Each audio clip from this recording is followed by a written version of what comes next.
महाराष्ट्र तो हम जीतेंगे, मैं तो कॉन्फिडेंस के साथ कहता हूँ। जनता का मुख्यमंत्री हूँ मैं, ग्रास रूट से आया हूँ और मास में जाता हूँ मैं। अन्य समाज का नुकसान नहीं करते हुए मराठा समाज को आरक्षण देना चाहिए। बाबा साहब को कांग्रेस ने कितनी तकलीफ दी है।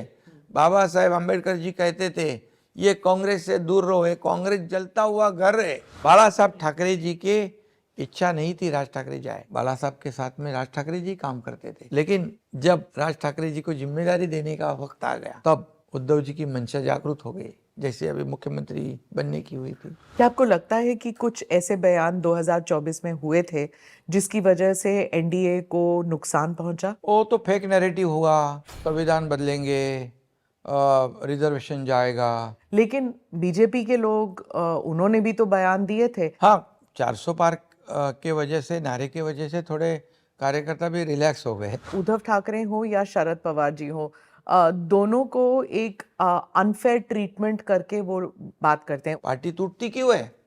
50 एमएलए क्यों जाते हैं? इसमें सबसे पहली गलती या लोगों के साथ विश्वासघात उद्धव जी ने किया है। और अब कहते हैं पार्टी तोड़ी, पार्टी चुराई।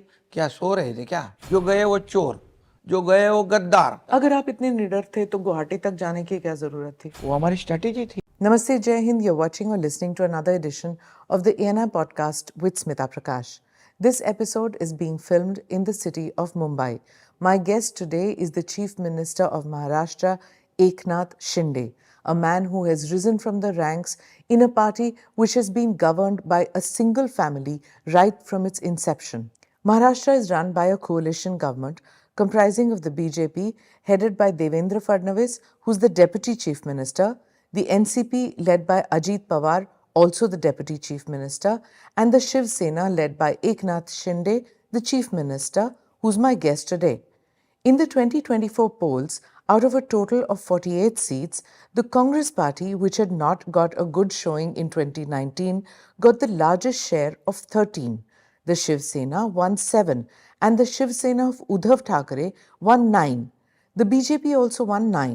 The Sharad Pawar-led NCP-SP won 8 and the NCP just 1. The splintered vote has everyone guessing of which way the electorate of Maharashtra will vote in the upcoming state elections. मुख्यमंत्री जी, धन्यवाद आप ANI के podcast में आए। नमस्कार। काफ़ी अरसे से मैं बात करना चाह रही थी आपके साथ। अब तो इलेक्शन का सीज़न स्टार्ट हो गया फिर से यहाँ पे महाराष्ट्र में। मैंने सुना कि आपने बयान दिया है अपने सभी कॉलीग्स को, जो आपके मंत्रिमंडल में है, सबको, और रूलिंग अलायंस में भी, कि जो बयानबाजी करते हैं उस पर लगाम देना चाहिए, इधर उधर की बातें ज़्यादा नहीं करनी चाहिए, पॉइंट पे रहना चाहिए। सही बात है, हम ज़्यादा बोलने से ज़्यादा काम करें तो बेहतर होता है। और हम काम पर हमारे फोकस करें तो आउटकम अच्छा होता है, लोगों को फ़ायदा होता है। ज़्यादा बोलने से आदमी कुछ ना कुछ गलती कर बैठता है, इसलिए कम बोलो, ज़्यादा काम करो। क्या आपको लगता है कि कुछ ऐसे बयान 2024 में हुए थे जिसकी वजह से एनडीए को नुकसान पहुंचा? लोकसभा में जी। वो तो फेक नैरेटिव हुआ, संविधान बदलेंगे, रिजर्वेशन जाएगा, कई समाज में जो डर का माहौल पैदा किया, मोदी जी आएंगे तो ये होगा वो होगा। और ये जो फेक नैरेटिव जो है उसका पेनिट्रेशन बहुत डीप तक गया और लोगों के एक जहान में एकदम ऐसा बैठा कि जो बात होने वाली नहीं थी। संविधान तो बाबा साहब अम्बेडकर जी ने बनाया और हमारा संविधान, जब तक, मैं हमेशा कहता हूँ, जब तक सूरज चांद रहेगा तब तक बाबा साहब का संविधान बना रहेगा। लेकिन लोगों में इतना उन्होंने स्प्रेड किया और आदिवासी हो, मुस्लिम हो, कई लोग हो, दलित हो, इनको थोड़ा जो गलत तरीके से लोकसभा का चुनाव जो है उन्होंने अपने अपने लोगों को सब जगह पर सभा लेकर, मीटिंग लेकर, छोटी छोटी मीटिंग लेकर सब ये फैलाकर लोगों से वोट लिया है। देखिए, एक ही बार कोई भी इंसान एक बार गुमराह हो सकता है, फंस सकता है, बार बार नहीं। अभी इसमें सब अलर्ट हो गए विधानसभा चुनाव में। तो जो आप कह रहे हैं कि लोग बहकावे में आ गए, उनकी तरफ से जो बयान, लेकिन बीजेपी के लोग उन्होंने भी तो बयान दिए थे कि हाँ 400 पार जाएंगे, तो लोगों के मन में आशंका पैदा हो गई थी कि 400 का क्यों था। हाँ, 400 पार के वजह से, नारे की वजह से थोड़े कार्यकर्ता भी रिलैक्स हो गए 400 पार आने वाले। और कुछ ऐसे हमारे लोगों ने कहीं पर ऐसा बयान देकर लोगों को लगा नहीं नहीं ये तो बात सही है, 400 पार हो जाएंगे तो ये होगा, इसलिए एक डर का माहौल पैदा हुआ था। लेकिन लोकसभा का चुनाव एक अलग मेथड होता है, अलग उसके स्टैटिस्टिक्स होते हैं, और विधानसभा के अलग होते हैं। तो निश्चित रूप से वो चुनाव तो अभी गया, चुनाव हो गया, बात गई, अभी हम उसको भूल गए। तो ये आरक्षण का मसला और संविधान का मसला, जो नुकसान एनडीए और आपकी गठबंधन को पहुंचा था 2024 के लोकसभा इलेक्शन में, क्या विधानसभा इलेक्शन में उसका असर बिल्कुल नहीं होगा? विधानसभा का चुनाव जो है वो लोकलाइज होता है, स्टेट लेवल का होता है, और उसमें जो सेंटर के मुद्दे होते हैं वो नहीं होते। संविधान की बात स्टेट इलेक्शन में नहीं होगी। कई रिजर्वेशन जो है कॉन्स्टिट्यूशन ने दिए हुए हैं, उसको राज्य सरकार के अधिकार ही नहीं है, तो ये मुद्दे वो इसमें वापस रिपीट नहीं कर सकते। मराठा आरक्षण से ओबीसी कोटा में कोई फर्क नहीं पड़ेगा, ये आपने बयान दिया है, इसको थोड़ा इलैबोरेट करेंगे? हाँ बिल्कुल, मराठा रिजर्वेशन जो है, ये मराठा समाज सोशली एजुकेशनली बैकवर्ड है, इकोनॉमिकली बैकवर्ड है, और इसीलिए देवेंद्र जी की सरकार जब थी तब मैं भी उसी सरकार में था, तो मराठा रिजर्वेशन दिया। हाई कोर्ट ने भी उसको वैलिड किया, लेकिन दुर्भाग्य से सरकार बदल गई, दूसरे महाविकास आघाड़ी की सरकार आ गई, और वहाँ पर सुप्रीम कोर्ट में जो एविडेंस देने थे, जो इसके बारे में ये मराठा समाज कैसे बैकवर्ड है, इसका बैकवर्डनेस प्रूव करने के लिए जो करना चाहिए था, वो महाविकास आघाड़ी सरकार उसमें फेल्योर हो गई और नहीं कर पाए, और इसलिए वो रिजेक्ट हो गया। और रिजेक्ट करने के बाद कुछ ऐसे मुद्दे उस जजमेंट के दरमियान आए कि कोर्ट का कहना था कि इसको तो पहले आप बैकवर्डनेस इसका प्रूव करो, जो हमारी सरकार आने के बाद तुरंत हमने शुरू किया। मैंने तो जाहिर सभा में कहा था कि मराठा रिजर्वेशन हम देंगे, छत्रपति शिवाजी महाराज जी की कसम खा के मैंने कहा था। विशेष अधिवेशन, स्पेशल असेंबली हमने सेशन बुलाया और 10% रिजर्वेशन दिया। अभी हाई कोर्ट में वही लोग गए जो रिजर्वेशन उनके हाथ में था देना, उन्होंने वो रिजर्वेशन दिया नहीं, सिर्फ मराठा समाज को राजनीति के लिए इस्तेमाल किया। ये दुर्भाग्य है। पर कई लोग कहते हैं कि जो मराठा समाज है, समृद्ध समाज है, उनको रिजर्वेशन की क्या जरूरत है? देखिए, ये तो जो बात है, जब डीप में स्टडी करेंगे तो पता चलेगा। अबे हमारे जैसे लोग कहाँ से आए, संघर्ष करके आए, लेकिन कितने गिने चुने लोग समृद्ध हैं, कितने गिने चुने लोगों का शुगर फैक्ट्री है, कितने जो गिने चुने लोगों की इंडस्ट्री है, वो इतने हैं। और जो गरीब सब तबका है वो इतना बड़ा है। आज माथाड़ी वर्कर, ऊस तोड़ कर्मचारी, मेरी महिलाएं, जो घर काम करने वाली महिलाएं, हमारी बहनें हैं, डब्बे वाले लोग हैं, और जितने सुसाइड हुए हैं अभी, उसमें मेजोरिटी सुसाइड मराठा समाज की है। अभी जो इस दरमियान आंदोलन दरमियान 400 से आप सुसाइड मतलब किसान के सुसाइड जो है, विदर्भ मराठवाड़े में ज़्यादा मराठा है। तो क्यों, अगर समृद्ध होते तो आत्महत्या क्यों करता है? आदमी आत्महत्या कब करता है? वो आखिरी रास्ता होता है। तो ये सब समझने, फिर हमने उसका डेटा बेस तैयार किया, एम्पिरिकल डेटा कलेक्ट किया, ये सोशली एजुकेशनली मराठा समाज कैसे बैकवर्ड है, और उसको हमने बैकवर्ड कमीशन उसका रिस्ट्रक्चरिंग किया, और इतने लोग, लाखों लोगों को काम पे लगाया, जो मराठा समाज को कैसे वो बैकवर्डनेस है वो हमने प्रूव किया, और अभी हमने दे दिया 10%। हमने जो कुनबी सर्टिफिकेट नहीं मिलता था, वो भी जस्टिस शिंदे कमेटी हमने गठित की, उसको देना शुरू हो गया। कानून में था, रूल्स में था, लेकिन दे नहीं रहे थे। क्यों? वो उनको देना चाहिए, उनका, ये भी ओबीसी समाज, वोट बैंक नहीं है इसलिए नहीं, वो क्या, पहले की राजनीति जो है वो तो वैसी राजनीति हम नहीं करते।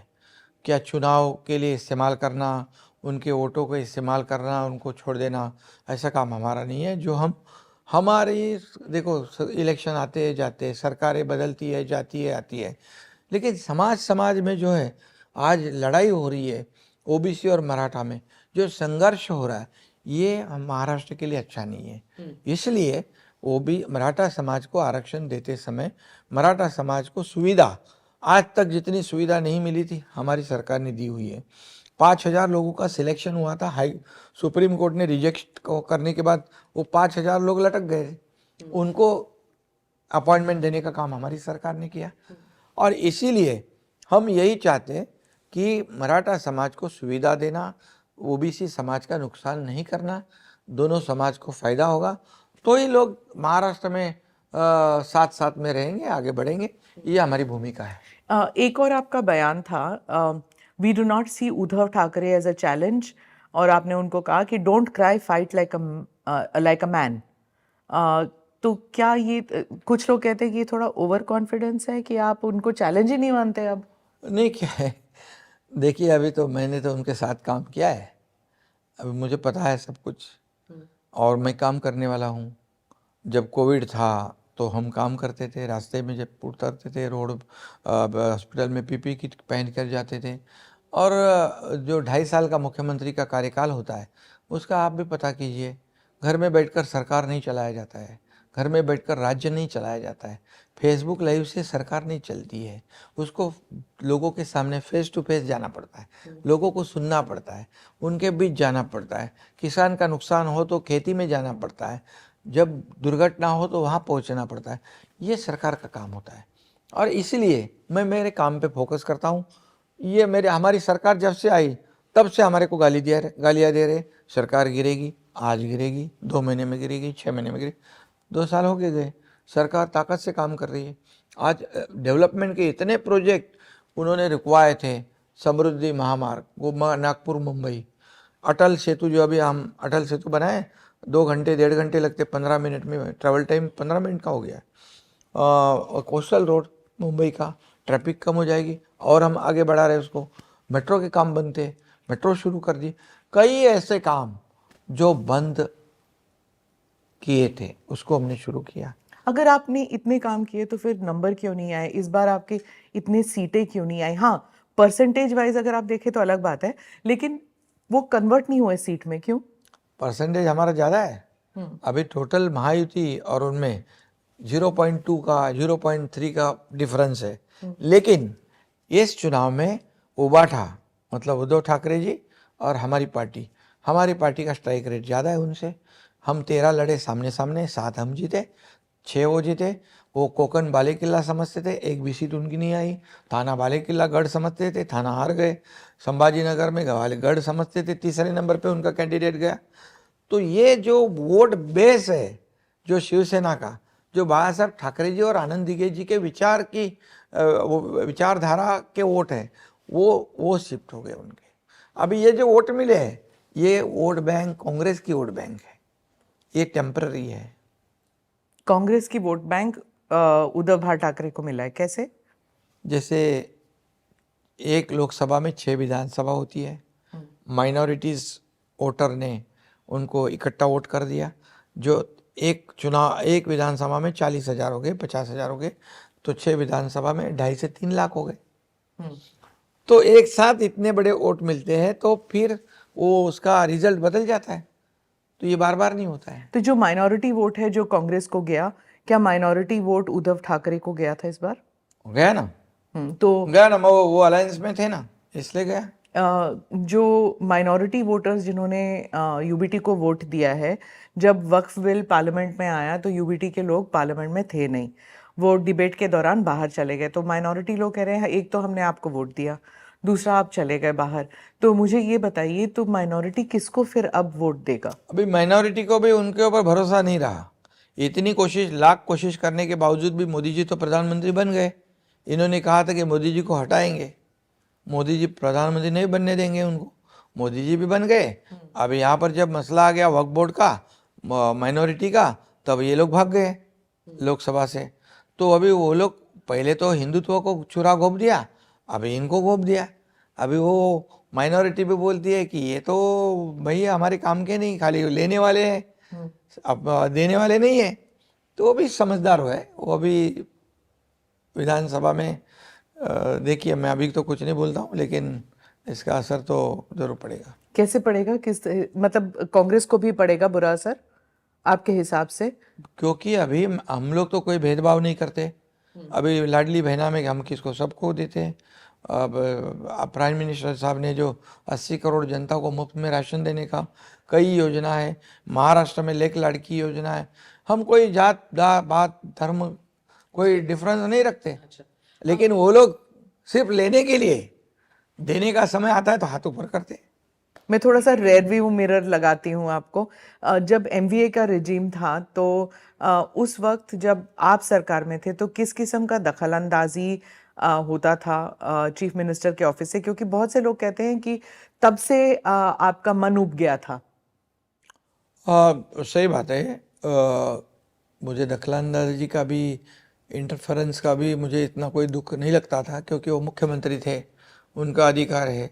लेकिन जब उनका एक सहयोगी मिनिस्ट्री में काम कर रहा है तो उसमें उनके परिवार ने, उन्होंने सब ने इंटरफेयर करना, दखलंदाजी लेक करना, ये तो न्यायिक नहीं है। और परिवार से आता था आपको? सब जगह से आता था। मैंने कई बार उनको भी कहा कि आप मुझे बताइए जो काम है। इसमें अधिकारियों को उनका सैंडविच हो जाता था। चीफ मिनिस्टर मीन्स पूरे पावर होते हैं उनको, तो किसी भी अधिकारी को बुला सकते हैं, उसको कुछ भी काम बोल सकते हैं। तो मैंने तो कहा मैं तो आपका आदमी हूँ, मुझे बताइए क्या करना है। तो उनको क्या उनके दिल में था, दिमाग में था कि वो थोड़े दिन के बाद जब कुछ अलग सा व्यवहार करने लग गए, ये तो आपको पता लग गया? पता लग गया था मुझे, और उसी का दुख भी था मुझे।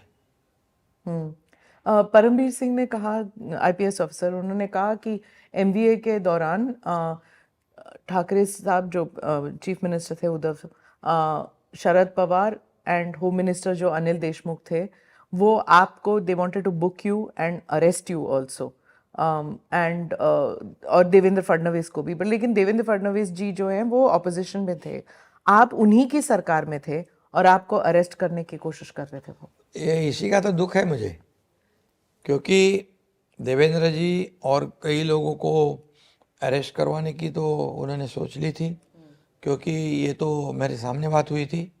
तो उनको अरेस्ट करने के बाद बीजेपी बैकफुट पे चली जाएगी, बीजेपी के एमएलए टूट जाएंगे, एमयू में आएंगे, एमयू मजबूत होगी। और तब मैंने कहा था ये तो ठीक नहीं है। तो नहीं ये सब ठीक है, वो हमें तकलीफ देते हैं तो हमें ये सब करना है, हम करेंगे। अर्बन लैंड सीलिंग का वो केस था। ये जो जब मुझे ये पता चला कि वो तो ठीक है, विपक्ष के लोग थे, अपोजिशन के लोग थे, उनके बारे में सोच रहे थे, लेकिन जब उनके ही साथ काम करने वाला एकनाथ शिंदे, उनका 25-30 सालों से सहयोगी रहा है, 40 सालों से मैं शिवसेना का काम कर रहा हूँ, उसका नाम उसके अंदर इन्वॉल्व करो और उसके ऊपर जो कार्रवाई है वो करने की सोचना, ये तो बहुत। ये आपको कब पता लगा? उस वक्त पता लगा? उस वक्त मुझे भनक तो आई थी, क्योंकि अधिकारी जो लोग हैं, जो ऑफिसर्स हैं, उनके जब मेरे पास आते थे स्टेटमेंट के लिए या कुछ पूछने के लिए, तब मुझे पता चलता था। मैंने बोला भी उनको कि देखो, मैं ये डरने वालों में से मंत्री नहीं हूँ और मैं किसी को डरता नहीं है, और मेरे लिए कोई ऐसा काम सोचे तो मैं मेरी ताकत और बाला साहब ठाकरे जी के जो विचार हैं, जो दिगे साहब ने मुझे सिखाया है, वो मैं करूँगा। ऐसा मैं गुस्से में तब मुझे थोड़ा पता चला था, लेकिन जब मैं मुख्यमंत्री बन गया तब मुझे जानना था कि क्या हकीकत है। फिर वो बुलाया तो बोले वहाँ से हम क्या है, हमें तो बता दिया से आदेश था। हाँ। ये बहुत दुख की बात है, ये बहुत मतलब मेरे लिए शॉकिंग थी ये बात थी। इससे पहले मेरी सुरक्षा के बाद भी उन्होंने, जब मैं गढ़चिरौली का पालक मंत्री था, गार्जियन मिनिस्टर था, तब मुझे कुछ धमकियाँ आई थी नक्सलियों से, क्योंकि मैंने नक्सलियों को लगभग खत्म करने का काम कर दिया था। वहाँ इंडस्ट्री नहीं आ रही थी, इंडस्ट्री शुरू कर दी मैंने। आज देखो इंडस्ट्री जा रही है, भाग रहे हैं वहाँ पर, चलो चलो चलो। तो तभी जब ऐसी बात आई कि Z+ सुरक्षा इनको देनी चाहिए, पुलिस ने बोला, सभी इंटेलिजेंस ने बोला, सभी ने बोला, तो ये मिनिस्टर ने एक मीटिंग ली, जो होम मिनिस्टर थे MOS, तो उन्होंने मीटिंग लिया, तो उन्होंने फोन कर दिया उनको, उद्धव जी हटा ने, दो, इनको Z+ नहीं देना है। नहीं देना। क्यों? तो वो पता नहीं, वो मंत्री जी ने मुझे फ़ोन किया, बोले ऐसा ऐसा फ़ोन आया था। तो मैं बोला वो फ़ोन आया तो मुख्यमंत्री जी का सुन लेना भैया। तो बोले नहीं नहीं, मैं ऐसा करता हूँ, आपको Z+ सुरक्षा दे देता हूँ, भले पेपर में नहीं रहेगी। मैंने कहा ये ऐसे काम मुझे नहीं करना है, और मैं ना डरता है किससे, तो तेरी पुलिस तेरे साथ रख, मैं किसी से डरता नहीं। और आपको नहीं मिला Z+? नहीं, मैं क्यों ऐसा, जब मुख्यमंत्री जी खुद कह रहे हैं ऐसा नहीं करना है, तो मैं क्यों जबरदस्ती करूं?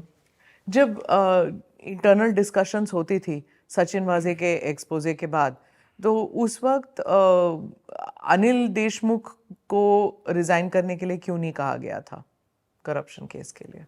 अनिल देशमुख जो जब होम मिनिस्टर थे, तब करप्शन एक्चुअल ओपनली हो रहा था।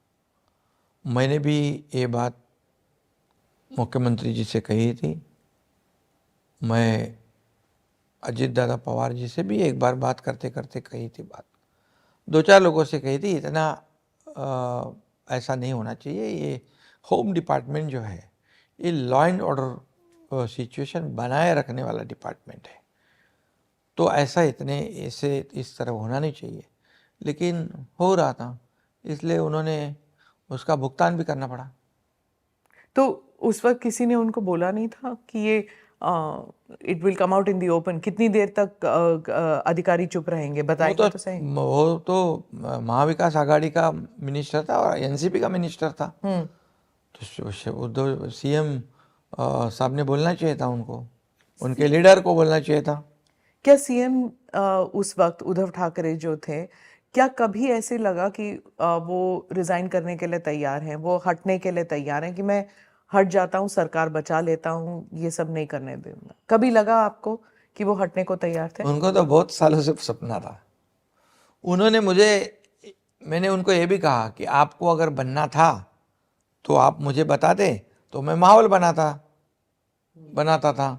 आपने कहा कि मुझे नहीं बनना है, बाद में कहा कि शरद पवार जी ने कहा है कि आपको बनना पड़ेगा, तो ये ऐसा अगर था तो मैं ही खुद माहौल बनाता था कि चलो इनको बना दो, हमको इनको बनाने का है, उद्धव जी को बनाना है। लेकिन वो सब इतना कॉन्फिडेंशियल रखा, और ये बात तो छुपती है क्या?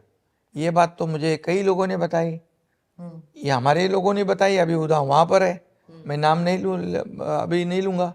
पवार साहब ने भी बता दी मुझे कि हमारा क्या वास्ता था कि कौन मुख्यमंत्री बने, ये तो आपके पार्टी का सवाल था, ये तो आपके पार्टी का सवाल था। पर वो तो कहते हैं कि मेरे साथ वो हमेशा कहते रहे हैं कंसिस्टेंटली कि मेरे साथ धोखा हुआ था, चुनाव के पहले ही मुझे बताया गया था कि चीफ मिनिस्टर आप बनेंगे, उसके बाद पीछे हट गए थे बीजेपी। उन्होंने तो साफ कह दिया, बीजेपी मना करती रही, लेकिन आप भी तो साइड में थे, आप देख रहे थे। मैं भी देख रहा था, मैंने भी ये बात का जब पता कराया, तब मुझे बीजेपी की तरफ से भी वरिष्ठों ने कहा कि हम कितने राज्य हमारे पास है, एक जो महाराष्ट्र है हमारे मित्र पक्ष है, 25 सालों से हमारी अलायंस है, गठबंधन है, तो अगर हम कहते तो 2.5 साल हमारे लिए क्या तकलीफ था। हमने कई जगह पे ऐसा किया हुआ है, मित्र पक्ष के कम विधायक चुनकर आने के बावजूद हम उनको मुख्यमंत्री बनाया है, तो यहाँ क्यों नहीं करते, ये उन्होंने कहा। और ये बात साफ सच है, क्योंकि जिस दिन नतीजा निकला, जिस दिन रिजल्ट आए, तो उद्धव जी ने कहा हमारे लिए सब दरवाजे खुले हैं। ये बोलने का कारण क्या है? मतलब पहले से सोचा था उन्होंने कि अगर मुख्यमंत्री बनना है तो बीजेपी के साथ में हम गठबंधन करते तो सीएम नहीं बन सकते, हम्म। तो हमको दूसरा कुछ तो गठबंधन करना पड़ेगा। Was he run totally by Sharad Pawar ji? क्या क्योंकि कह रहे हैं कि इतना उन्होंने उस सरकार को चलाने के लिए जो बैकसीट ड्राइविंग शरद पवार जी ने की है, उसकी वजह से उद्धव बाल ठाकरे का जो शिवसेना है, it has suffered a lot as a party. बिल्कुल सबको सफ़र होना पड़ा, क्योंकि हमारे कई कार्यकर्ता जेल में जा रहे थे, कई कार्यकर्ताओं को तकलीफ हो रही थी, कई विधायक हैं उनको उनके चुनाव क्षेत्र में काम करने को नहीं मिल रहा था। ये सब लोग जो है हमारी जो आइडियोलॉजी है, आइडियोलॉजी को मार पड़ रही थी। स्वतंत्र वीर सावरकर जी का जो मुद्दा सदन में आता था तब उसके ऊपर चुप्पी साधे बैठना पड़ता था। हम तो हमारी बाला साहब ठाकरे जी की विचारधारा ये व्यापक हिंदुत्व वाली थी। हम हिंदुत्ववादी या व्यापक हिंदुत्व था उनका।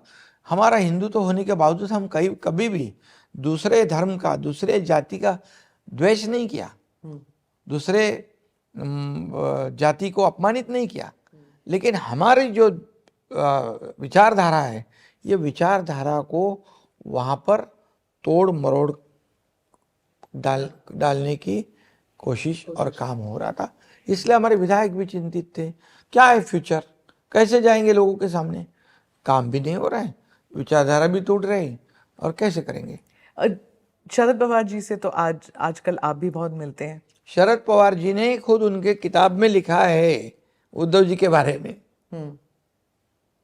मुख्यमंत्री और उनके पद के बारे में, कि मुख्यमंत्री जो भी हो उसको पूरे राज्य की मालूमात होनी चाहिए। घर में बैठकर राज्य नहीं चलाया जाता है, ये तो उन्हीं के शब्द है। इसका मतलब साफ है कि उन्होंने भी इनको परखा था। तो आपसे क्यों मिलने आते हैं शरद पवार जी? वो जो मुद्दे होते हैं, किसानों के मुद्दे होते हैं, कुछ शुगर फैक्ट्री के मुद्दे हैं, कुछ इरिगेशन के मुद्दे थे, इसलिए आए थे। तब मैंने मराठा आरक्षण के बारे में भी उनको कहा। हमने मराठा आरक्षण के लिए सर्व पार्टी की ऑल पार्टी मीटिंग बुलाई थी, आपको आना चाहिए था। तो बोले नहीं, तब क्या पता नहीं था हमको। मैंने कहा कि हमारी भूमिका तो साफ है, मराठा समाज को आरक्षण देने की आवश्यकता है, ओबीसी समाज को उनका आरक्षण नहीं कम करने का, उनके आरक्षण को कोई भी ठेस नहीं पहुंचाते हुए, उनका कोई नुकसान, अन्य समाज का नुकसान नहीं करते हुए मराठा समाज को आरक्षण देना चाहिए। और आज जो राज्य में जैसे हो रहे जाति जाति में संघर्ष दिखाई पड़ रहा है, मराठा ओबीसी, ये गांव में नहीं जाना, वो कार्यक्रम में नहीं जाना, ये तो हमारी संस्कृति नहीं है, ये महाराष्ट्र की परंपरा नहीं है। ये आपने उनको बताया? हमने कहा चुनाव तो आते ही जाते हैं, पार्टियां आती है बदलती है, लेकिन कोई परमानेंट तो कोई सिक्का मार कर नहीं आता है। लेकिन राज्य में माहौल जो है, माहौल जो खराब हुआ है उसको सुधारने की आवश्यकता है। हमारे राज्य में सभी जाति पाति के लोग साथ में रहकर, साथ में त्यौहार मनाना, साथ में रहना, आगे बढ़ना, शांति और अमन कायम रखने का वाले महाराष्ट्र है। तो मैंने कहा कि आप इसमें इनिशिएटिव लेना चाहिए, आप सीनियर है, आप अनुभवी नेता हो। तब उन्होंने कहा ठीक है हम करते हैं। मीटिंग, ऑल पार्टी मीटिंग लेने के बाद आने वाले थे, सब थे, आखिरी मौके पर आए नहीं, टाल दिया सब लोगों ने, पार्टी एजेंडा की वजह से। कांग्रेस और ये सब लोगों ने। तो हमारी भूमिका स्पष्ट है, दोगली भूमिका इस इशू में नहीं लेनी चाहिए। शिंदे जी, आप माने या ना माने, लेकिन उद्धव ठाकरे हो या शरद पवार जी हो, दोनों को एक अनफेयर ट्रीटमेंट करके वो बात करते हैं। उद्धव जी की मुझे कुछ प्रॉमिस किया गया था, नहीं मिला, और वो कहते हैं कि मेरी पार्टी तोड़ दी गई, बीजेपी ने मेरी पार्टी को तोड़ दिया। ये उनका एक विक्टिम कार्ड है, अगर आप विक्टिम कार्ड माने। दूसरा, शरद पवार जी के अगेंस्ट जो 2024 में जो प्रचार चला था, उन्हें भटकती आत्मा कह के कहा था, उसको लेके अब दोनों जो हैं वो अंडरडॉग की तरह लड़ रहे हैं इन 3 महीने में या 2 महीने चुनाव में। आप कैसे देखते हैं इसे? सही माने में विक्टिम तो हम हैं, हम पे अन्याय हुआ है। एक किसान का बेटा जब मुख्यमंत्री बनता है तो क्यों दर्द होना चाहिए? क्या किसान के बेटे ने मुख्यमंत्री नहीं बनना चाहिए? क्या गरीब परिवार के बेटे ने मुख्यमंत्री नहीं बनना चाहिए? क्या सिर्फ शुगर फैक्ट्री वाले, या हम मराठी में कहते हैं सोने का चम्मच लेके जन्म जिसका होता है, उसी ने मुख्यमंत्री बनना चाहिए? इसमें सबसे पहली गलती या लोगों के साथ विश्वासघात उद्धव जी ने किया है। हम लड़े गठबंधन अलायंस शिवसेना बीजेपी, हम आपको पता चला कि अब मुख्यमंत्री बनना है तो दूसरे पार्टी को साथ लो जो विचारधारा के बिल्कुल उलट है। बाला साहब ठाकरे जी ने कभी भी ये विचारधारा से कभी भी तालमेल नहीं किया, सत्ता के लिए उन्होंने कभी कॉम्प्रोमाइज़ नहीं किया। बाला साहब ठाकरे जी होते तो ये नहीं करने देते, लेकिन इन्होंने, इनकी मंशा थी, इनके दिल में पहले से था, और इसलिए उन्होंने बीजेपी के साथ तो धोखा किया, लेकिन महाराष्ट्र की जनता के साथ भी धोखा किया, जिन्होंने गठबंधन को वोट दिए थे। और अब कहते हैं पार्टी तोड़ी, पार्टी चुराई। क्या सो रहे थे क्या? क्या पार्टी का प्रमुख का क्या काम होता है? पार्टी टूटती क्यों है? 50 एमएलए क्यों जाते हैं? 13 एमपी क्यों जाते हैं? जिला परिषद के सदस्य इतने लाखों हजारों क्यों जाते हैं? लाखों कार्यकर्ता क्यों पार्टी छोड़ते हैं? इसका आत्मचिंतन, आत्म परीक्षण करना चाहिए। जो गए वो चोर, जो गए वो गद्दार, जो गए वो कचरा। ऐसा होता है कहीं? हमारी गलती क्या है वो तो सोचना चाहिए। एकनाथ शिंदे ने 25, 30, 40 साल ये पार्टी को दिए। मैंने कभी परिवार का नहीं देखा है। मेरे परिवार को कभी मैं मिला भी नहीं। मतलब वो सब सो जाते तब मैं पहुंचता, और वो चले जाते तो मैं उठता। ऐसे माहौल में मैंने काम किया है। पूरा जीवन मैंने पार्टी के लिए समर्पित किया है। पर आपने तो लेबल लगा दिया गद्दार का। मुझे ठोक दिया, गद्दार का शिक्का मार दिया। ऐसा होता है? गद्दारी तो उन्होंने की, बड़ी गद्दारी है वो। और किसके साथ आप छल कपट कर रहे हैं? जिसने आपको दिन रात साथ दिया। जब नारायण राणे जब पार्टी छोड़कर गए तब इनके ऊपर तो गाड़ी बाहर निकालना मुश्किल था। यही एकनाथ शिंदे ने एस्कॉर्ट करके उनको मातों से लेके गए। तब मेरा फर्ज था वो हमारे नेता को सुरक्षित रखना। लेकिन नेता का भी तो कर्तव्य होता है कार्यकर्ता की भावना को समझना, उसकी भी सुरक्षा को ध्यान रखना। ये नेता कैसे नेता बनता है? एक कार्यकर्ता बनने के लिए काफी वक्त लगता है। कार्यकर्ता गंवाने के लिए 2-4 मिनट में कार्यकर्ता चले जाते। अगर आप इतने निडर थे तो गुवाहाटी तक जाने की क्या जरूरत थी? वो हमारी स्ट्रेटेजी थी। मैं खुलेआम गया, चुपकार लपा छुपी नहीं की। मैं उनसे बात करते करते गया। उद्धव जी का मुझे फोन आया, मैं रास्ते में था, मैं बात करते करते चले गया। और मुझे बहुत चैलेंज किए, बोले आके दिखाओ, वर्ली से जाना है, मुंबई में आना है, ऐसे करेंगे, लाखों लोग आएंगे, रास्ता जाम करेंगे, खून खराबा होगा, एमएलए लोग को विधान भवन में जाने नहीं देंगे। मैंने कहा देखो, मैं भी तो बाला साहब ठाकरे जी का कार्यकर्ता हूँ, मैं भी तो आनंद दिघे साहब का कार्यकर्ता हूँ। मैं बचपन से हार्ड वर्कर हूँ, पार्टी पार्टी पार्टी करके मेरा जीवन समर्पित किया है। तो मैं ये सब नहीं चाहता हूँ। अगर कोई चाहता है तो उसके लिए मेरी जिम्मेदारी नहीं होगी। मैं वहाँ से आया, हेलीकॉप्टर बाजू में था, हेलीकॉप्टर में मुझे बैठने को कहा, मैं हेलीकॉप्टर में नहीं बैठा, मैं बाय रोड आया, और बाय रोड जहाँ मुझे पहुँचना था गया। किससे डराते हैं? किसको डराते? जिसने दिन रात पार्टी के लिए मेहनत की, और डरने वालों में से मैं नहीं हूँ। और मैं किसी को ना डराता हूँ, और मुझे जो डराता है उसको मैं। तो आप जब उस वक्त हिमंता शर्मा से बात कर रहे थे, जब आप अमित शाह जी से बात कर रहे थे, फडणवीस जी से बात कर रहे थे, तो एक क्या आइडियोलॉजिकल कनेक्ट था जो अब तक है, या फिर उसमें भी दरारें पड़ती हैं कभी कभी? बिल्कुल नहीं। देखिए, उन्होंने, वो अगर चाहते तो बीजेपी का चीफ मिनिस्टर भी बना सकते थे, लेकिन उन्होंने देखा कि एकनाथ शिंदे ने जो काम किया है, जो अन्याय के खिलाफ बाला साहब ठाकरे जी के विचार जब खत्म होने लगे, तब उसको बरकरार रखने के लिए एकनाथ शिंदे ने जो कदम उठाया है, और इसलिए मुझे मोदी जी और अमित भाई ने पूरा सपोर्ट किया। देवेंद्र जी तो मेरे साथ में थे, और मुझे याद है कि तभी मोदी जी और अमित भाई ने भी कहा कि एकनाथ जी चट्टान की तरह हम आपके पीछे खड़े हैं, तो आज भी वैसे ही सपोर्ट करते हो कि जो बाला साहब ठाकरे जी का सपना था, एक सामान्य मानुस, जो कॉमन पीपल, उसको हम, जो सामान्य शिव सैनिक, उसको मुख्यमंत्री बनाएंगे, वो सपना हम पूरा कर रहे हैं, ऐसा उन्होंने कहा मुझे। जिस तरह बीजेपी आपके साथ खड़ी है, क्या बीजेपी वैसे ही एनसीपी के साथ खड़ी है, उसी दृढ़ता से?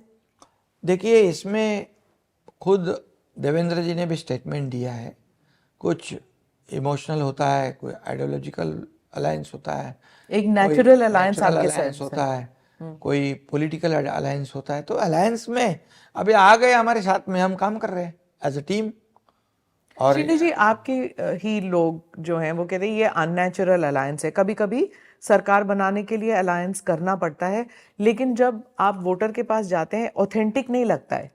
ऐसे नहीं लगता है कि आप जी जान से एक साथ हैं, एकजुट हैं। ऐसे लगता है कन्वीनियंस के लिए एक साथ हैं। नहीं, देखिए, जब हमारा सरकार का काम देखा, मोदी जी का काम देखा, मोदी जी जो जिस तरह से देश को आगे बढ़ा रहे, डेवलपमेंट कर रहे, ये विकसित भारत को आगे बढ़ा रहे, आर्थिक महासत्ता को के सपना देख रहे, तो ये सब डेवलपमेंट और जो देश का विकास देखकर और हमारी सरकार का भी काम देखकर आज पवार जी हमारे साथ आ गए। अभी हमारे साथ आ गए, काम कर रहे, वो भी काम कर रहे, हम भी काम कर रहे, देवेंद्र जी भी काम कर रहे। लोगों को क्या चाहिए? लोगों को निर्णय चाहिए, डिसीजन चाहिए फास्ट।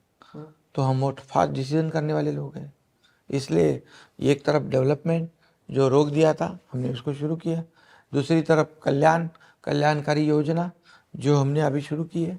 इसमें तीन एलिमेंट्स हैं, बीजेपी है, आप हैं, एनसीपी है। फडणवीस जी ने कहा कि BJP is the Elder brother of the Mahayuti alliance, तो मैक्सिमम सीट्स वो लोग कंटेस्ट करेंगे, तो ऐसा है? कोई गलत नहीं है इसमें? महाराष्ट्र में उनके ज्यादा विधायक है, ये तो हकीकत है। तो उसमें कोई हमारा मतभेद नहीं, कोई ईगो इश्यू नहीं है। हम मिलकर काम कर रहे हैं आज भी। हम, मेरे साथ में दोनों, पहले तो देवेंद्र जी साथ में थे हम, बाद में अजीत दादा आ गए। देवेंद्र जी को भी मैं मुख्यमंत्री से कम नहीं देखता हूँ। मैं कभी भी उनको, मैं बड़ा हूँ वो छोटे, ऐसा कभी मेरे मन में नहीं आता। उनके बारे में भी नहीं आता, अजीत दादा के बारे में भी नहीं आता। हम लोग एज अ टीम काम कर रहे हैं। हमारा मकसद एक ही है, मुझे क्या मिला इससे, मैं जनता को क्या दूंगा, मैं मेरे सरकार को, राज्य को क्या दूंगा, मैं मेरे देश को क्या दूंगा, ये हमारा पूरा मकसद है। और इस मकसद में हम लोग काम करें, इसलिए तो देख रहे आप, 2 साल में आप देखो और 2.5 साल में देखो, जो 2.5 साल महाविकास आघाड़ी का काम है उसको देखो, और 2 साल में हमने जो काम किया वो देखो, आपके कुछ उसका कंपेयर करो। आपके कुछ प्रोग्राम्स के बारे में बताइए, स्पेशली महिलाओं के लिए जो आपने किया, उनके बारे में कुछ बताइए हमें। अभी हमने मुख्यमंत्री माझी लाडकी बहन योजना, मुख्यमंत्री लाडली बहना योजना हमने शुरू कर दी। उसमें हर महीने 1,500 रुपया हमारी बहन को मिलेंगे, 2 बहनें होगी तो 3,000 रुपये हमारा मिलेंगे, और एक बहन को 1,500, मतलब साल को 18,000 रुपया ये मिलेगा। और 3 गैस सिलेंडर, जो महिलाओं का इमोशनल बात होती है, कब खत्म होता है, कब 3 सिलेंडर मुफ्त में देने का हमने निर्णय लिया है। महिलाओं के लिए लेक लाडली, वो इससे पहले शुरू की है। जन्म होता है 5,000 रुपया, स्कूल में जाती है 6,000, 5वीं में जाता है 7,000, 11वीं में जाती है तो 8,000। 18 साल में उसके खाते में 1 लाख रुपया जमा होंगे। मतलब लड़कियों ने भी पढ़ना चाहिए, ये हमारा मकसद है। जो लड़कियां आज हायर एजुकेशन नहीं ले पाती, एक लड़की ने आत्महत्या की, सुसाइड की, क्यों? क्योंकि सरकार 50% फीस भर रही थी, लेकिन 50% उसके पेरेंट्स को, उसके माता पिता को भरने की कैपेसिटी नहीं थी, इसलिए आत्महत्या। उसी रात को मैंने सोचा, 12:30 बजे मुझे पता चला, मैं 1 बजे हमारे मंत्री को फ़ोन किया जो वही डिपार्टमेंट के थे, तभी से मैंने शुरुआत कर दी। और उनको भी हायर एजुकेशन, डॉक्टर बनना, वकील बनना, इंजीनियर बनना, वो गवर्नमेंट उसकी फीस अदा करेगा, ये भी निर्णय हमने लिया है। युवा प्रशिक्षण जो है, जो बेरोजगार युवा है, मुख्यमंत्री युवा बेरोजगार योजना हमने शुरू की है। जो 12वीं है, जो डिप्लोमा डिग्री, 6, 8, 10,000 रुपये महीने का में उनको मिलेगा इंटर्नशिप। तो ये उनको पैसे भी मिलेंगे, इंटर्नशिप भी मिलेगी, ट्रेनिंग भी मिलेगी। तो हमारे पास आने वाली इंडस्ट्री जो है उसको हम ट्रेंड मैन पावर दे सकते हैं। ट्रेनिंग कैसे मिलेगी? मतलब वो जा इंटर्नशिप करने इंटर्नशिप करेंगे वहां पर, पैसे तो development। हमको देने, हमारे सरकारी निम्न सरकारी कार्यालय में भी काम करेंगे वो, तो प्राइवेट इंडस्ट्री में वो प्राइवेट इंडस्ट्री में भेजेंगे वैकेंसीज के अनुसार। उनको तो उनको खर्च नहीं करना है, खर्च सरकार कर रही है। तो ये भी योजना हमने शुरू की है। दूसरी योजना जो है, जो सीनियर इससे आप अनएम्प्लॉयमेंट को भी आप अनएम्प्लॉयमेंट को भी हम उनको रोजगार देंगे। और कुछ लोगों को तो हम मुख्यमंत्री स्वयं रोजगार योजना जो है हमारी स्किल डेवलपमेंट स्टार्टअप, यहाँ पर उसमें भी हम उनको खुद के पैरों पे खड़ा कर रहे हैं। हमने लगभग 60-70 हज़ार लोगों को 15 लाख रुपया कर्ज दिया, उसका इंटरेस्ट गवर्नमेंट ने भरा। किसान ये और भी जो योजना सूखा पीड़ित लोग जो हैं उनके लिए आप कर रहे हैं, क्योंकि महाराष्ट्र जैसे वेल्दी स्टेट में किसान सुइसाइड जो होता है, it is a matter of shame for the entire country. सही बात है। इसमें हमारी सरकार आने के बाद जो मोदी जी 6,000 रुपया सालाना देते हैं, उसमें और 6,000 रुपया हमारी सरकार ने ऐड कर दिया। अभी किसान को 12,000 रुपया सालाना मिलते हैं। 1 रुपये में क्रॉप इंश्योरेंस हमने दिया। ये हमारा स्टेट पहला स्टेट है। और उसके बाद जो डिमांड करेगा उसको सोलर, डिमांड करेगा उसको क्या कहते हैं हमारे गांव में शेत के लिए वो पानी की पॉन्ड बनाते हैं जो, वो देंगे। उसके बाद हमने अभी योजना जो शुरू की है, जो इलेक्ट्रिक पंप से खेती करता है, लिफ्ट करता है पानी को, फ्री इलेक्ट्रिसिटी उसको दिया है, ताकि उसको चिंता ना हो बिल भरने की। कई योजनाएं हमने किसानों के लिए की है। किसानों को केंद्र बिंदु हमने समझा है। किसान है हमारा बैकबोन है, और इसके बारे में हम लोग बहुत सोचते हैं। इतनी सारी जो योजना है, इसमें काफ़ी सारे आप फ्रीबीज भी इनको कहा जा सकता है। तो जो ऑपोजिशन है वो कह रही है कि आपके पास इतना फंड्स है नहीं जितना आप लोगों को कह रहे हैं कि आप उन्हें देंगे, तो बैंक्रप्सी हो जाएगी। जैसे कि कर्नाटका में जो दिक्कत आ रही है कि जो इलेक्शन के दौरान जो प्रोमिसेस किए गए थे उनको फुलफिल नहीं कर सकते हैं। उनका अनुभव वो बता रहे, क्योंकि उन्हें कर्नाटक में उन जनता को फंसाया है। पहले कहा हम ये देंगे, वो देंगे, फलाना देंगे, बाद में बोलते पैसे नहीं है, सेंटर ने देना चाहिए। घोषणा करने वक्त अपना चादर देख के घोषणा करनी चाहिए ना, हमारी कैपेसिटी देख के घोषणा करनी चाहिए। हमने जो घोषणा की है, ये घोषणा के लिए हमने हमारे लाडली बहनों के लिए 33,000 करोड़ रुपए का प्रावधान किया है बजट में, पूरे आर्थिक वर्ष के लिए। दूसरी बात, युवाओं के लिए हमने बजट में किया है 55,000 करोड़, 60,000 करोड़ रुपया का पूरा प्रोविज़न हमारी सरकार ने किया हुआ है। और हम जो जीडीपी से 25% तक की लिमिट में हम लोन उठा सकते हैं, हम तो 17.5 पर है। और एफआरबीएम में 3% से आगे नहीं जाना चाहिए, उसमें हम पीछे हैं। हमने पूरी तरह नॉर्म्स फॉलो किए हुए हैं। हम अगले 3-4 साल ऐसी ये योजना 4-5 साल योजना का लागू पूरी तरह करते रहेंगे, इतना हमने प्रावधान किया है। ये योजना लागू नहीं होनी चाहिए, ये हमारे बहनों के खाते में पैसे नहीं जानी चाहिए, इसलिए ये सब बदनामी कर रहे हैं। उन्होंने तो देने की कोशिश नहीं की, ये अनएक्सपेक्टेड था उनके लिए। उनको ये पता नहीं था इतनी बड़े पैमाने पर ये स्कीम्स लॉन्च होगी। मैंने चैलेंज के साथ कहा है 17 तारीख को हमारी लाडली बहनों के खातों में, अकाउंट में 2 किस्त जाएंगे, अगले फिर एक किस्त जाएगा, ये लगातार किस्त जाना शुरू रहेगा। और इसलिए क्योंकि हमने उसका प्रोविज़न किया है। हम जो बोलते हैं वो करते हैं। ये चुनाव तो आते जाते रहते हैं, तो हम उनके जैसे प्रिंटिंग मिस्टेक हो गई, ये चुनावी जुमले थे, ऐसा नहीं बोलने वाले लोग हैं। क्योंकि हम जनता के बीच के लोग हैं, हम जनता का मुख्यमंत्री हूँ। मैं मास ग्रास रूट से आया हूँ और मास में जाता हूँ मैं। हम ऐसा फंसा नहीं सकते लोगों को, उनको हम फिर कैसे मुंह दिखाएंगे, ये हम वो नहीं है। जो बोलते हैं वही करेंगे, जो करने वाले होंगे वही बोलेंगे। आपने पहले भी कहा, कोर्ट में भी गए, हाँ, कोर्ट में भी गए, ये रद्द होनी चाहिए, ऐसा कभी होता है? ये हमारी योजना है सरकार की, सरकार को अधिकार है हमारी जो बहना है उनको थोड़ा सा आर्थिक सपोर्ट देना। ये कैसे चलाते घर? ये घर चलाना मुश्किल है, कितना मुश्किल है, ये कसरत है, ये कितना बड़ा एक्सरसाइज करती है हमारी बहना। ये वो लोग बोलते 1,500 रुपये क्या है, भीख देते हो, 1,500 रुपये में क्या खरीद लोगे? लेकिन जो करोड़ों में खेलने वाले लोगों को 1,500 तो कम ही होगा। आज 1,500 रुपये से वो हमारी बहन बच्चे के लिए कुछ खरीदेगी, किताब खरीदेगी, अभी नहीं तो उसको कहीं मायके जाना है तो अपने हस्बैंड के पास पैसे मांगेंगी, तो थोड़ा ये संकोच होता है। अभी वो खुद उसके जेब में पैसे आएंगे। और एसटी बस में हम लोग ने 50% किया है भाड़ा, कहीं भी जाओ 50% महिलाओं को। तो ये जो पैसे है वो खरीदेगी, मार्केट में जाएगी, दुकान में जाएगी, अपने पति के लिए खरीदेगी, अपनी सास के लिए खरीदी, ये पैसा मार्केट में ही चलते रहेगा।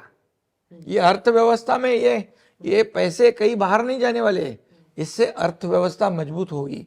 और सबसे मैं यही बताऊंगा, हमारे परिवार में भी मैंने देखा है, मैं भी गरीबी से आया हूँ, हमारी माँ कैसे घर चलाती थी, राशन के पैसे, दूध के पैसे, बच्चों के फीस के पैसे, कैसे कैसे उसको जुगाड़ करना पड़ता था।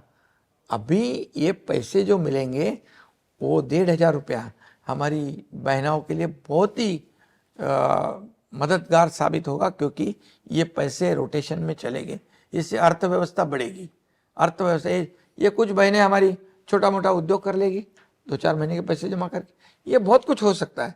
और अर्थव्यवस्था को एकदम बराबर चलाने का काम ये हमारी महिला, हमारी बहना सबसे खूबसूरत नियोजनबद्ध तरीके से चला सकती है। शिंदे जी, आपने अपनी ज़िंदगी के बारे में कहा कि आप संघर्ष की ज़िंदगी रही, आप लोगों के बीच रहे, परिवार के लिए आपके पास ज़्यादा वक्त नहीं था। थोड़ा उसके बारे में हमें बताएंगे कि कैसे आपका बचपन बीता, कैसे आपका युवा जो दौर था उसमें आप कैसे पॉलिटिक्स में आए, क्यों आए, क्या करने का मकसद था आपका? मैं पहले से मेरा एक सोशल वर्क करना यही मुझे अच्छा लगता था शुरू से। मैं जब से छोटा स्कूल में जाता था तभी से मैं एक दूसरे को हेल्प करता था। फिर मैं कॉलेज गया, वहाँ पर भी मैं यही करता था। जब मुझे समय मिला वहाँ पर मैंने सोशल वर्क किया, मदद किया। और ये करते करते करते करते मैं हमारे आनंद दिघे साहब के उनके मार्गदर्शन में काम करते रहा। तब बड़े बड़े आंदोलन होते थे, ये महंगाई होती थी, ये शुगर की महंगाई, ये तेल की महंगाई, बड़े आंदोलन, उसमें मैं सहभागी होता था, भाग लेता था। जहाँ अन्याय हो गया वहाँ मैं टूट पड़ता, वो अन्याय जो पीड़ित है उसको न्याय देने का काम करता था। कई काम मैंने किए। और मेरी घर की परिस्थिति तो गरीबी से मैं आया हूँ, इसलिए मुझे गरीबी मालूम है। और ऐसे परिस्थिति में आज मैं जब मुख्यमंत्री, तब मैंने देखा है सब कुछ। मेरे घर के माँ का मैंने बताया, मेरी बीवी, माँ, ये सब जो मेहनत सब लोग करते थे, तब से मैंने देखा है। अब मैं तभी सोचता था कि जब मुझे कुछ अधिकार प्राप्त हो जाए तब मैं मेरे जनता के लिए भी कुछ कर सकूं। एक वक्त था आपकी ज़िंदगी में जब आप सब कुछ छोड़ देना चाहते थे, जब पर्सनल ट्रेजेडी हुआ आपकी ज़िंदगी में, उससे कैसे उभर आए? मैं इसलिए आपसे पूछ रही हूँ क्योंकि बहुत से लोग, हमारे दर्शक हों या सुनने वाले हैं, वो इंस्पायर होंगे कि जब इतनी बड़ी ट्रेजेडी होती है वो किसी को तोड़ भी सकती है और किसी को स्ट्रेंथ भी दे सकती है उभर के बाहर आने के लिए। ये 2000 में ये इंसिडेंट हुआ था। उसको आज भी मैं मेरे सामने, नज़र के सामने वो इंसिडेंट आता है तो मुझे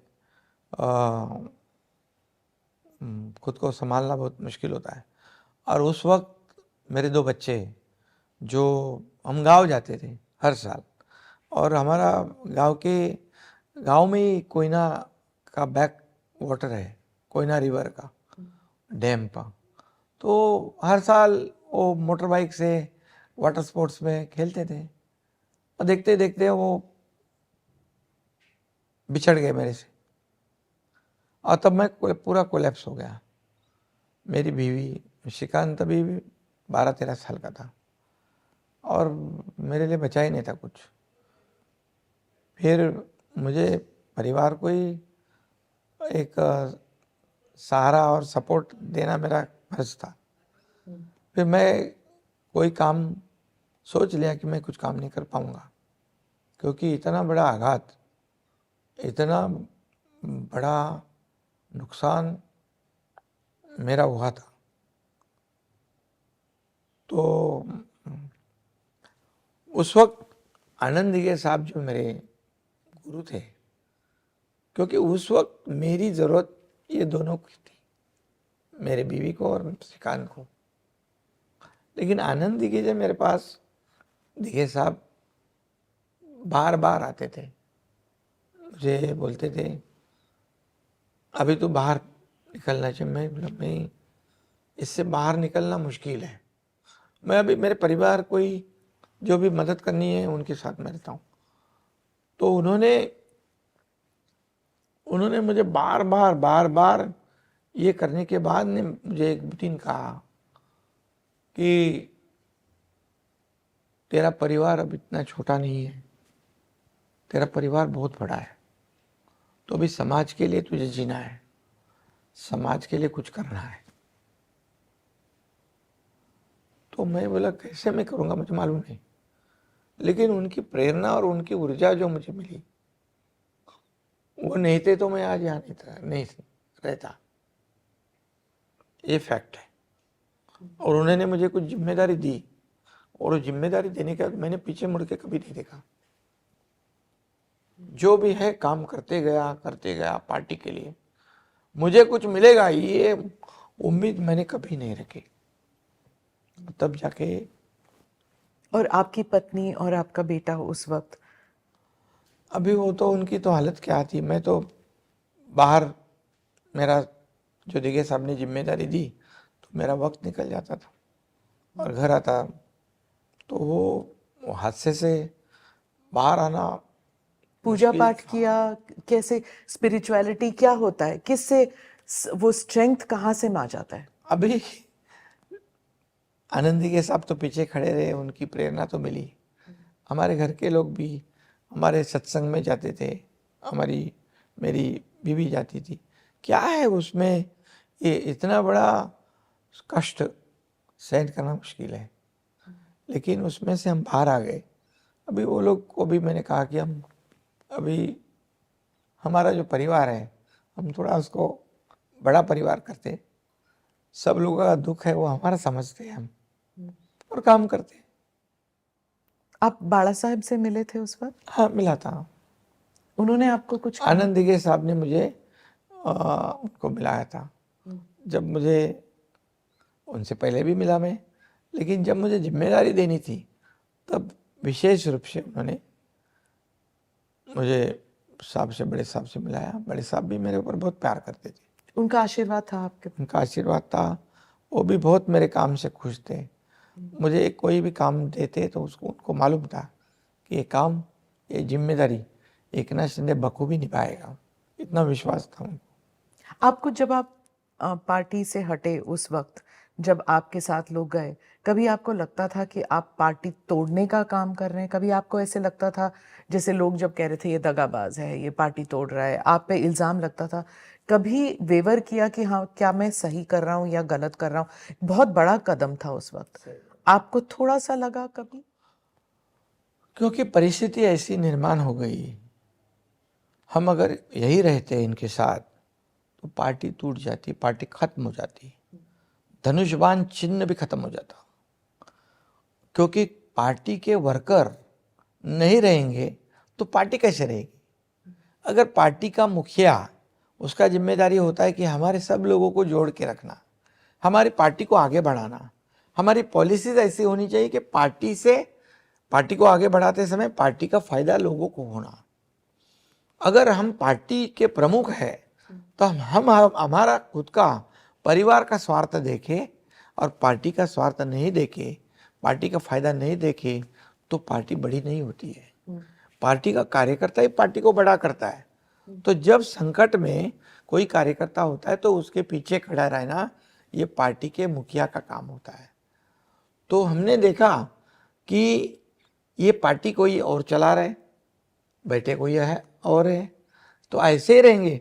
और जो जो हाथ से बताया आपको कि कैसे कैसे हमको खत्म करने की कोशिश और साजिश हो रही थी, अगर हम ऐसे ही रहते, और हम क्या कर रहे थे, आप अभी ये छोड़ो, आप बीजेपी के साथ गठबंधन करो, सब हो गया, आपने उनको सिखाया या उन्होंने आपको सबक सिखाया, छोड़ दो, अभी हम एक होने का समय और जरूरी है। मैं ऐसा सोचने वाला आदमी, मैं 5 बार मुख्यमंत्री जी से कहा कि हमें ये करना चाहिए, तो क्या मैं मुख्यमंत्री बनता? नहीं बनता मैं, लेकिन पार्टी को जोड़े रखने के लिए मेरी कोशिश थी। क्या उद्धव जी अकेले ये डिसीजन ले रहे थे या उनके पीछे कोई और था?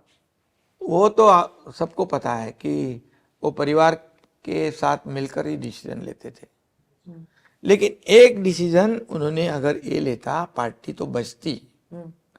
पार्टी गठबंधन हम बीजेपी के साथ करते तो हमारे आइडियोलॉजी भी टिके रहती, बाला साहब ठाकरे जी के विचार भी टिके रहते, और हमारी पार्टी के सब एक पार्टी हो रही थी।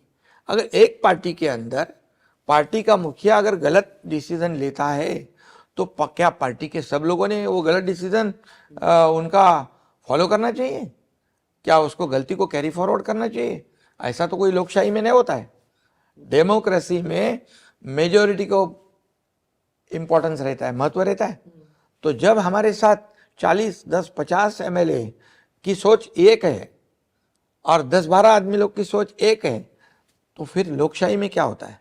हमने गलत नहीं किया कुछ भी, हमने लोकशाही को बरकरार रखा, पार्टी को बरकरार रखने का काम किया है। आज शिवसेना तो बरकरार है, धनुष्यबाण भी बरकरार है। आज लोगों ने भी दिखाया है असली शिवसेना कौन है।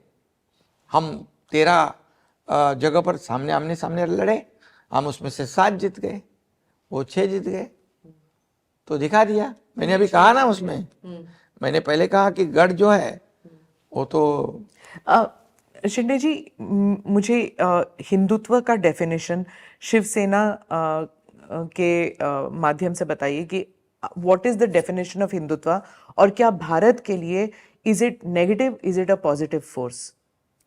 देखिए, बाला साहब ठाकरे जी का, देखिए सबका हिंदुत्व क्या था।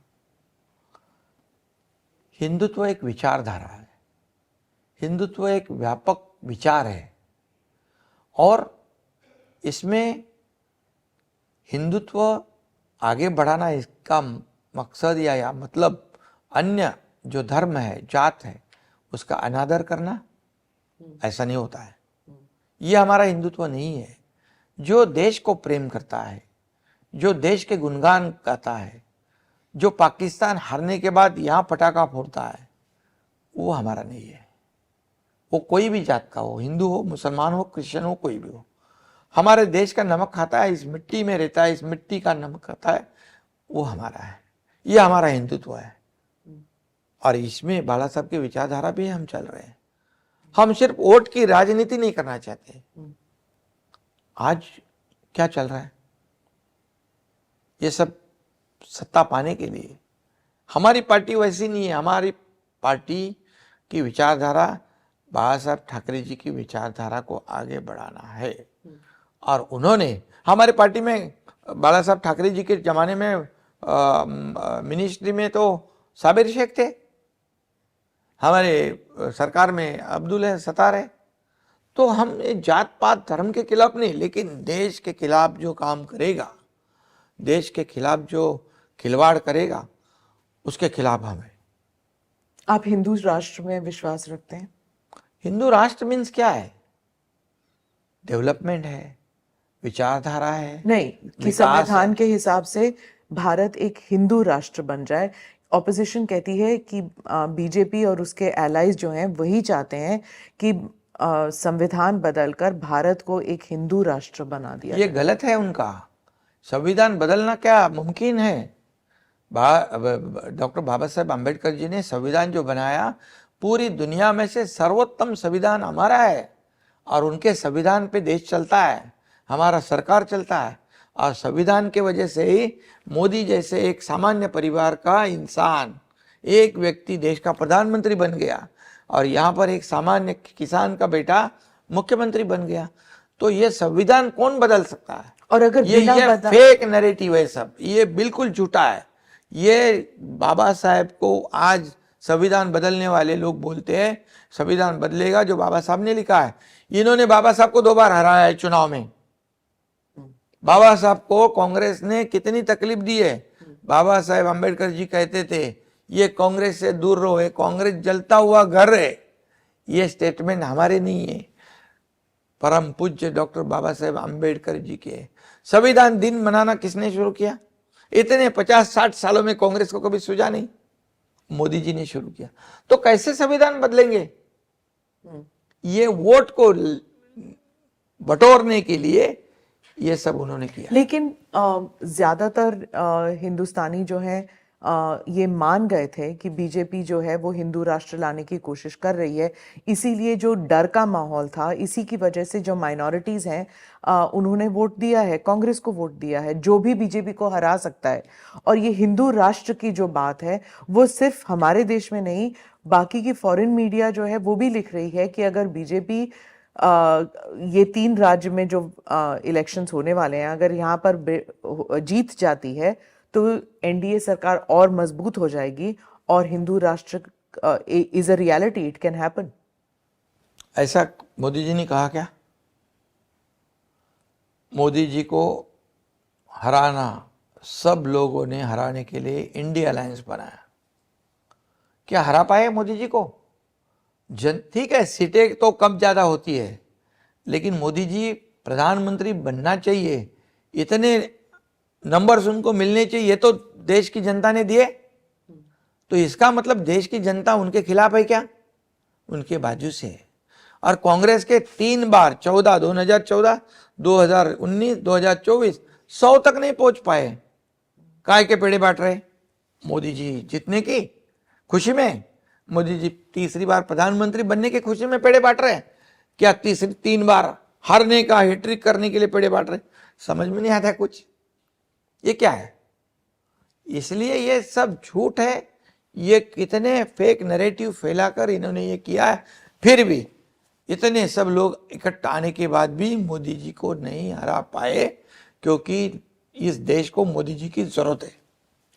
सभी विदेशी मीडिया हो या भारतीय मीडिया, सब तीनों इलेक्शन के रिजल्ट को इंतजार कर रही है देखने के लिए कि अगर 3 इलेक्शन हार जाती है एनडीए तो एनडीए की सरकार डामाडोल होगी। ये सब विशेषज्ञ कह रहे हैं। कौन से 3? जो अब 3 विधानसभा चुनाव होने। महाराष्ट्र तो हम जीतेंगे, मैं तो कॉन्फिडेंस के साथ कहता हूँ। महाराष्ट्र में महायुति सरकार पूरी मेजोरिटी के साथ, थम्पिंग मेजोरिटी के साथ जीतेगी, क्योंकि लोग यहाँ के महाराष्ट्र के समझदार है।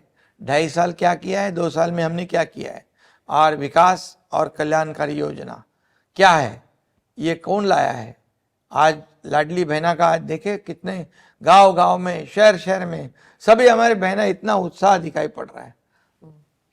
कितनी योजनाएं लाए। क्यों? सरकार किसके लिए चाहिए? सरकार उनको जीवन में कुछ देने के लिए चाहिए ना, उनके जीवन में कुछ बदलाव लाने के लिए चाहिए। हम पूरी ऐसी इकोसिस्टम बनाइए, घर में लाडली बहना को, मुख्यमंत्री लाडली बहना को फायदा, लड़की है उसको हायर एजुकेशन, लेक लड़की जो है लखपति योजना वो किया है, किसानों को हमने किया है, अगर घर में युवा है उसको स्टाइपेंड है, ये सब योजना की है ना। ये तो ये देखिए, हम ये चुनाव के लिए नहीं किया है, ये इसको प्रिपरेशन करना पड़ता है, तुरंत के 1 दिन में 1 महीने में नहीं होता है। हमने ये लेक लड़की योजना जो है तो 8 महीने पहले की, इसका प्रिपरेशन भी हम 8 महीने से 9 महीने से कर रहे थे। तो ये चुनाव सामने नज़र में रखते हुए हमने कोई भी योजना नहीं की है। ये कांग्रेस जब करती है, चुनाव आया हम ये देंगे, वो देंगे, फलाना देंगे, ढिकरा देंगे, चुनाव जाने के बोले प्रिंटिंग मिस्टेक है, हमारे पास तो पैसे नहीं है। ऐसा हम करने वालों में से नहीं, हमने जो बोला है वही करके दिखाएंगे। पूरी तरह जितनी योजना है वो पूरा उनको फायदा होगा। शिंदे जी, दिल्ली के साथ आपके संबंध कैसे हैं?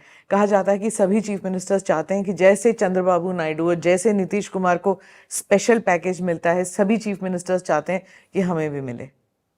हमारे को भी दिया है, कई योजनाओं में पैसे दिए हैं, इंफ्रास्ट्रक्चर में दिए हुए हैं, हमारे इरिगेशन में दिए हुए हैं, अर्बन डेवलपमेंट में दिए हुए हैं। अब हमने कुछ, जैसे नीति आयोग की बैठक थी तो मैंने आदरणीय प्रधानमंत्री जी से कुछ बातें कही थी, हमारे स्टेट के जो इशू है उसके ऊपर भी मैंने बात की थी। पॉजिटिव है उन्होंने भी कहा कि रिवर जो लिंकिंग का प्रोजेक्ट है, जो नदी जोड़ प्रकल्प जो होता है, जहाँ पानी नहीं और जहाँ ज़्यादा पानी, एक्सेस पानी है, वहाँ जोड़ना, वो सब हमारे अभी स्टेट में उसके प्रोजेक्ट का हम एक डिटेलिंग किया है हमने, और निश्चित रूप से उसमें बड़े पैसे लगेंगे। और हमें हमेशा केंद्र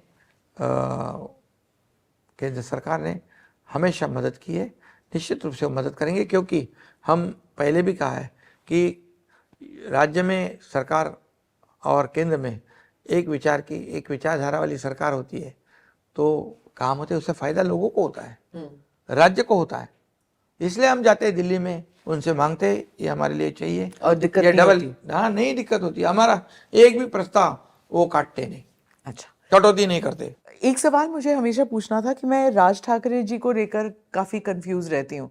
उनका और उद्धव ठाकरे के साथ क्या रिलेशनशिप है और अब किस स्टेज पे पहुंच गए हैं, क्या रहा है वहां पर? अभी तो मैं कभी कभी बोलता हूँ मेरे स्पीच में, जब भी उद्धव जी ने कहा ये तो लाड़की बहन, लाडली बहन तो आ गई, लाडला भाई कब आएगा, तो हम लाडला भाई भी लाया, युवा प्रशिक्षण जो है युवाओं। वो आपको क्यों ऐसे बोल रहे थे? लेकिन उनको मैं बोलता हूँ कि जब राज ठाकरे जी उनके साथ थे तो राज ठाकरे जी उनको छोड़ने का कारण क्या था? राज ठाकरे जी को, वो तो बाला साहब के साथ में राज ठाकरे जी काम करते थे। 95 का जो चुनाव था उसमें पूरे दौरे सभाएं राज ठाकरे जी ने की। हाँ, बाजू में थे सारे। हाँ, साथ में थे, वो अलग सभा करते थे, अलग सभा करते थे, पूरा माहौल बनाया था। लेकिन जब राज ठाकरे जी को जिम्मेदारी देने का वक्त आ गया तब उद्धव जी की मंशा जागृत हो गई, जैसे अभी मुख्यमंत्री बनने की हुई थी, और राज ठाकरे जी को बाजू कर दिया, उनके मुख से बुलवाया, प्रस्ताव लाया कि उद्धव जी के कार्याध्यक्ष बनाने का, और उनको हटा दिया। हटाने के बाद भी राज ठाकरे जी कहते थे जहाँ शिवसेना कमज़ोर है उसकी जिम्मेदारी मैं लेता हूँ, लेकिन इनसिक्योरिटी के वजह से वो भी नहीं दिया, और इसीलिए राज ठाकरे जी को, पर वो बाला साहब ठाकरे जी के इच्छा नहीं थी राज ठाकरे जाए।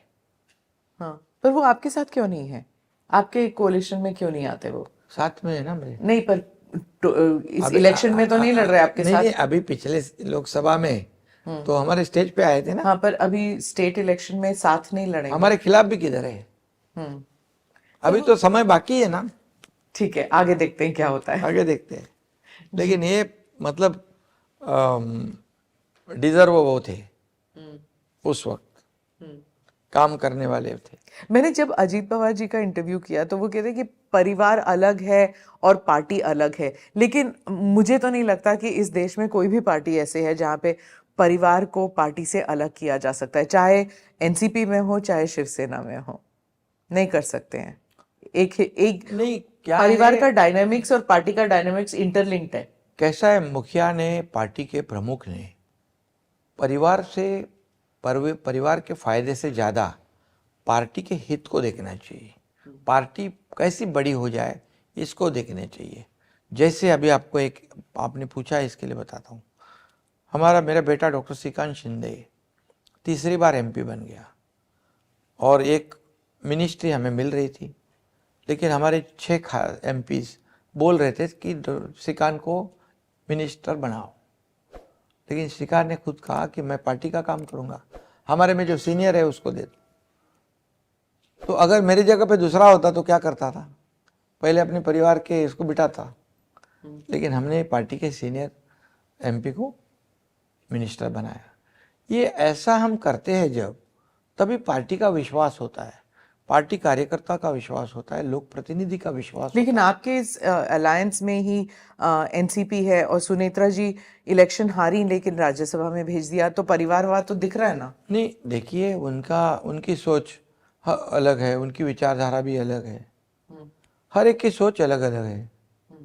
तो जैसे सोचते हैं वैसे कार्रवाई होती है। तो मैं ऐसे सोचता हूँ तो मैं ऐसा करता हूँ। अंत में यही पूछूंगी, कौन बनेगा मुख्यमंत्री? देखिए, अभी हमारी टीम काम कर रही है। हमें कौन बनेगा मुख्यमंत्री से हमारे राज्य में महायुति की सरकार आवे, हमारी जनता को क्या मिले, हमारे राज्य को क्या मिले, ये हम देखते हैं। ये पॉलिटिकली करेक्ट आंसर दिया, सीधा आंसर नहीं दिया आपने। ये तो तस्वीर जनता के हाथ में होता है ना। ये जनता का भला करे, आशीर्वाद उनका ले, हमें बाकी कुछ नहीं चाहिए। हमें एक ही चाहिए कि इस राज्य का विकास, इस राज्य की जनता के जीवन में परिवर्तन, खुशहाली आए, हमारे किसान खुश हो जाए, उनके जीवन में जो संकट आते हैं वो दूर हो जाए। और मुझे क्या मिला, इससे मैं क्या दूंगा, इस विचारधारा से मैं काम करता हूँ। Thank you very much. आपको शुभकामनाएं इलेक्शंस के लिए और आगे की जिंदगी के लिए। धन्यवाद। धन्यवाद। Thank you for watching or listening to this edition of the ANI podcast with Smita Prakash. Do like or subscribe on whichever channel you have seen this or heard this. Namaste. Jai Hind.